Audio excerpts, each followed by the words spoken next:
Hi hello నమస్తే. నేను కృష్ణాంజనేయులు.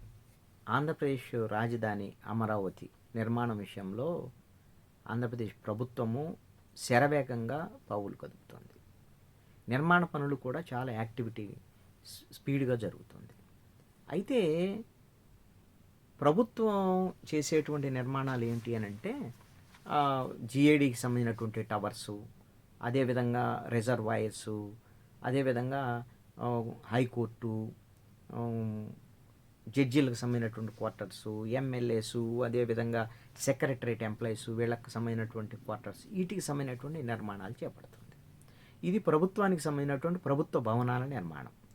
ఇది ఒక ఎత్తు అయితే, రెండో వైపున ప్రైవేటు రంగానికి సంబంధించినటువంటి పెట్టుబడులు కూడా అమరావతికి వచ్చేటువంటి విషయంలో చాలా జాగ్రత్తలు తీసుకుంటుంది. కీలకమైనటువంటిది ఏంటంటే అమరావతికి సంబంధించినటువంటి పర్యాటక రంగ అభివృద్ధి మీద ప్రత్యేకంగా ఆంధ్రప్రదేశ్ ప్రభుత్వం దృష్టి సారించింది. ఈ పర్యాటక రంగంలో ప్రధానమైనటువంటి అంశము ఈ టూరిస్టులు వాళ్ళందరూ వస్తారు. ఎక్కడ ఉంటారు? వాళ్ళకు వసతి ఏంటి? ఇది చాలా కీలకమైనటువంటి అంశం. అందుకనే అమరావతికి స్టార్ హోటల్స్ తీసుకొచ్చేటువంటి ప్రయత్నం జరుగుతుంది. స్టార్ హోటల్స్ నిర్మాణానికి సంబంధించినటువంటి విషయంలో చాలా కీలకమైనటువంటి ముందడుగు పడినటువంటి పరిస్థితి ఉంది. రాష్ట్ర వ్యాప్తంగా కూడా ఈ హోటల్స్ నిర్మాణానికి సంబంధించినటువంటి విషయంలో కొన్ని నిర్ణయాలు తీసుకోవటం అనేది ఆ రాష్ట్ర ప్రభుత్వం వైపు నుంచి జరిగింది. అమరావతి, అదేవిధంగా ముఖ్యమైనటువంటి పట్టణాలు విశాఖపట్నం, తిరుపతి విషయంలో కూడా ఇప్పుడు వరకు మొత్తము ఆంధ్రప్రదేశ్లో హోటళ్ళు, రిసార్ట్లకు సంబంధించి 21 రిసార్ట్స్ ఇప్పుడు ఈ కూటమి ప్రభుత్వం వచ్చిన తర్వాత 21 హోటల్స్, రిసార్ట్స్ని ప్రారంభించారు. ఎక్కడ? తిరుపతి, విశాఖపట్నం, అమరావతిలో. అయితే ఒక 3 నిర్మాణంలో ఉన్నాయి, ఒక 13 శంకుస్థాపనకు సిద్ధమైనటువంటి పరిస్థితి ఉంది.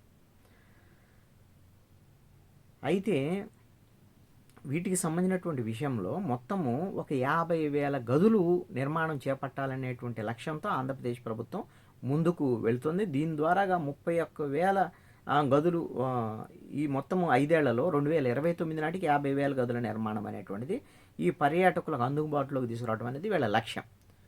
అయితే హోటళ్లలో కొత్తగా ఈ నిర్మాణం అయ్యే హోటల్లో 31,000 గదులు వస్తాయనేది ఒక అధికారులు అంచనాగా చెప్తున్నారు. వీటి ద్వారాగా 22,000 మందికి పైగా ప్రత్యక్షంగాను పరోక్షంగాను ఉపాధి దొరికేదానికి కూడా అవకాశం ఉంటుంది ఈ రంగంలో. అయితే అమరావతికి సంబంధించినటువంటి విషయంలో 8 హోటళ్ళు, రిసార్ట్స్, దీంట్లో 1,191 గదుల నిర్మాణం జరగబోతుంది. దీనికి 1,297 కోట్ల రూపాయల పెట్టుబడులు వస్తున్నాయి. అదేవిధంగా విశాఖపట్నంలో 10 హోటళ్ళు, రిసార్ట్స్ నిర్మాణం జరుగుతుంటే 1,474 గదులు అందుబాటులోకి వస్తాయి. దీనికి 1,552 కోట్ల రూపాయలు పెట్టుబడులు వచ్చేటువంటి పరిస్థితి ఉంది. తిరుపతిలో 9 హోటళ్ళు, రిసార్ట్స్ నిర్మాణం జరుగుతుంటే 1,932 గదులు అందుబాటులోకి రాబోతున్నాయి. 2,970 కోట్ల రూపాయల పెట్టుబడులు దీని ద్వారా రాబోతున్నాయి. మొత్తంగా ఒక 27 హోటల్స్, రిసార్ట్స్ వస్తున్నటువంటి పరిస్థితి ఉంటే 4,597 గదులు వస్తాయి.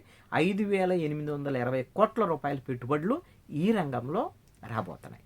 ఇది చాలా కీలకమైనటువంటి అంశమే డెవలప్మెంట్ ఆస్పెక్ట్కు సంబంధించినటువంటి విషయానికి వచ్చేసరికల్లా.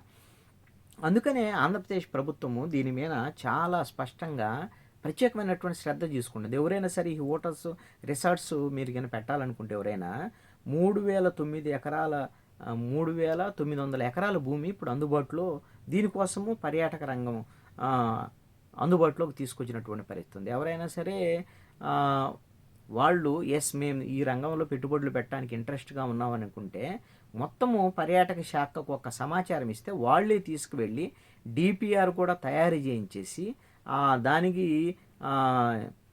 పెట్టుబడులకు సంబంధించినటువంటి ప్రోత్సాహం, వ్యవహారం ఇవన్నీ కూడా చూసి దీనికి సంబంధించినటువంటి ఆ భూములను కూడా, అవసరమైనటువంటి భూములను 66 ఏళ్లకు లీజు ఇచ్చి ప్రభుత్వము రెడ్ కార్పెట్ వేసి ఆహ్వానించేటువంటి పరిస్థితి ఉంది. ఈ హోటల్లో పర్యాటక రంగము, అదేవిధంగా ఆధ్యాత్మిక రంగాల్లో పెట్టుబడులకు సంబంధించినటువంటి విషయంలో కూడా ఆంధ్రప్రదేశ్ ప్రభుత్వము శ్రద్ధ తీసుకుంటుంది. అందుకని తిరుపతి, బాపట్ల, సూర్యలంక, అమరావతి, విజయవాడ, అదేవిధంగా విశాఖపట్నము, అరకు, మంత్రాలయము, శ్రీశైలము ఈ ప్రాంతాల్లో కూడా పెట్టుబడులకి ఆంధ్రప్రదేశ్ ప్రభుత్వము టూరిజం శాఖ ఆహ్వానాలు తెలియజేస్తున్నటువంటి పరిస్థితి ఉంది. ఈ విధంగా అమరావతితో పాటు మిగతా ప్రాంతాల డెవలప్మెంట్ కూడా పర్యాటక శాఖ చేస్తున్నటువంటి చర్యలు ఆంధ్రప్రదేశ్ అభివృద్ధిలో ముందుకు తీసుకెళ్ళడానికి ఉపయోగపడేటువంటి అంశాలు. ప్రధానంగా అమరావతి రాజధానిలో హోటల్స్, రిసార్ట్స్ అనేటువంటి అందుబాటులోకి రావడం, ఒకవైపున ఉపాధి, ఇంకొక వైపున డెవలప్మెంట్కి సంబంధించినటువంటి విషయంలో కూడా ఇది ఉపయోగపడేటువంటి అంశం.